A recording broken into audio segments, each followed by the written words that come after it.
대전 중앙로 지하상가 일부 상인들이 상가 일반 경쟁 입찰 과정에서 대전시가 조회수를 조작했다는 의혹을 제기하고 경찰 수사를 촉구했습니다.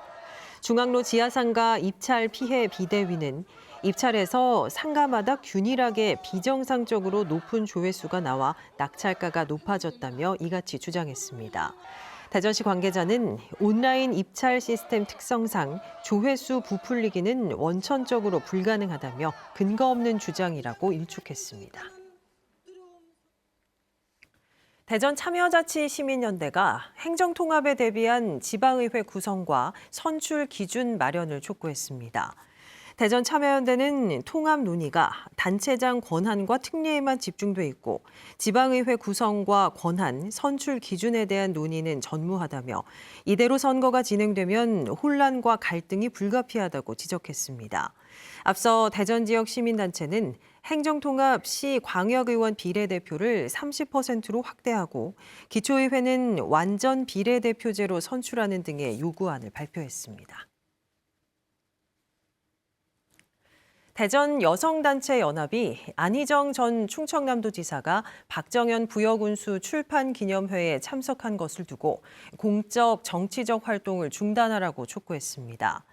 여성단체연합은 성명서를 통해 권력형 성폭력 범죄를 저지른 안 전 지사가 정치 행사에 참석하며 공적 영역의 모습을 드러낸 것에 대해 깊은 분노와 우려를 표한다며 이같이 주장했습니다. 안 전 지사는 지난 7일 박군수 출판 기념회에 참석했으며 8년 만에 정치 행사에 등장했다는 점에서 언론의 주목을 받았습니다. 지난해 태안화력에서 숨진 고 김충현 씨의 동료인 재하청 노동자들이 원청인 한전 KPS에 직접 고용됩니다. 고 김충현 씨 사망 이후 구성된 정부와 민간 협의체는 오늘 기자회견을 열어 다단계 하도급 구조 개선을 위해 한전 KPS가 발전 설비 하청 노동자 590여 명을 직접 고용하기로 했다고 밝혔습니다. 또 석탄 화력발전소 폐쇄에 대비해 탈석탄 관련 협의체를 신설하고 고용 안전 방안을 논의할 계획입니다. 대전시가 최근 공인중개사나 임대인을 사칭한 부동산 사기가 확산하고 있다며 시민들에게 주의를 당부했습니다. 사기범들은 직거래 플랫폼에 시세보다 저렴한 오피스텔 매물을 올린 뒤 위조 신분증과 등기 서류를 제시하고 계약금을 받아 잠적하는 수법을 쓰는 것으로 알려졌습니다.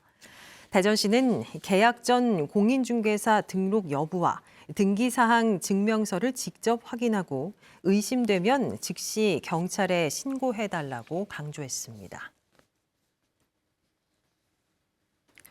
산림청은 설 명절 성묘객들의 이동 편의를 돕기 위해 내일부터 23일까지 임도를 한시 개방한다고 밝혔습니다. 개방되는 구간은 국가 임도 9,576km와 전국 시군구가 관리하는 18,099km로 폭설과 결빙 등으로 사고 위험이 있거나 산불 발생 위험이 있는 구간은 제외됩니다. 산림청은 최근 산불 경보 수준이 경계 단계에 있는 만큼 임도 이용 시 화기를 소지하거나 사용하지 말 것을 강조했습니다. 1930년대부터 운영되고 있는 근대 양조시설 예산 신암 양조장이 충청남도 등록문화유산으로 지정됐습니다. 예산 신암 양조장은 한일 절충식 목구조 양식을 갖추고 있으며 전통 양조 기술과 생산 공간이 잘 보존돼 있는 점 등을 높이 평가받았습니다. 이번 지정으로 충청남도 문화유산 등록은 8곳으로 늘었습니다. 한화이글스가 대한야구소프트볼협회와 업무 협약을 맺고 한화이글스배 고교 대학 올스타전 경기를 정기 개최하기로 했습니다.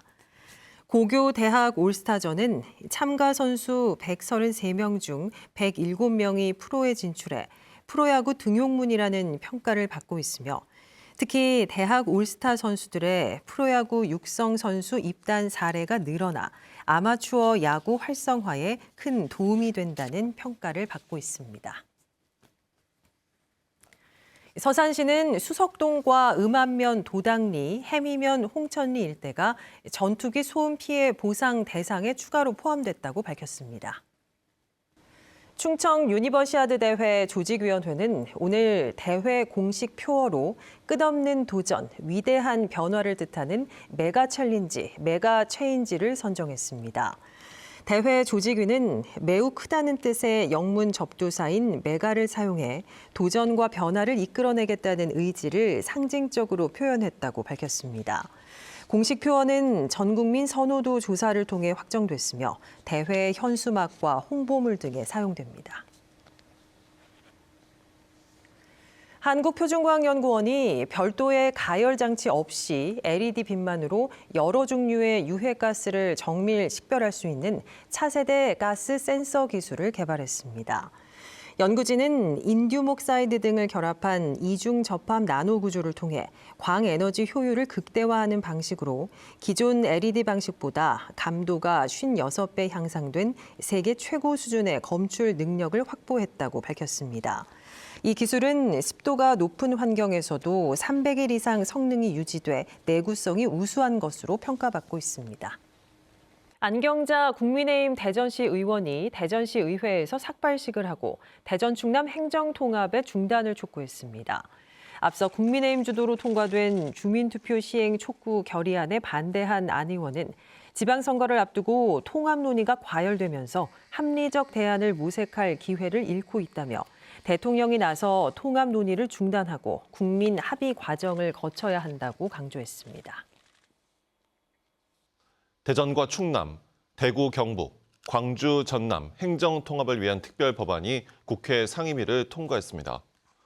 국회 행정안전위원회는 대전, 충남 법안에 대한 이견으로 어젯밤 10시를 넘겨 전체 회의를 열었고 경론 끝에 법안 3건을 모두 의결했습니다.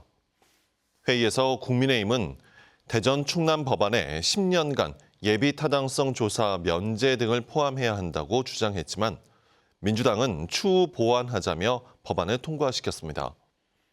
정부와 여당 목표대로 이달 안에 특별법안이 본회의까지 통과하면 오는 6.3 지방선거에서 첫 통합단체장을 선출하게 될 가능성이 커집니다. 당진에 이어 국내 최대의 양돈 단지인 홍성에서도 아프리카 돼지열병이 발생했습니다. 중앙사고수습본부는 돼지 2,900여 마리를 사육하는 홍성의 돼지 농장에 대해 정밀 검사한 결과 아프리카 돼지열병이 확인됐다고 밝혔습니다. 중수본은 농장 출입을 통제하고 역학조사를 진행하는 한편 사육 중인 돼지를 모두 처분할 예정입니다. 또 홍성과 서산, 예산, 청양, 보령 등 충남 5개 시군의 축산 관련 시설 종사자와 차량에 대해 48시간 일시 이동 중지 명령을 내렸습니다. 대전과 세종, 충남 지역은 오늘 대체로 맑다가 오후부터 가끔 구름 많겠고 비교적 포근한 날씨가 이어지겠습니다. 오늘 낮 최고 기온은 대전과 세종 13도, 홍성 12도 등 10도에서 13도로 어제보다 3도가량, 평년보다는 5도가량 높겠습니다. 미세먼지 농도는 대전과 세종, 충남 모두 나쁨 수준을 보이겠습니다. 주말인 내일은 가끔 구름 많겠고 아침 최저 기온은 영하 3도에서 영상 2도, 낮 최고 기온은 11도에서 15도로 오늘보다 높겠습니다.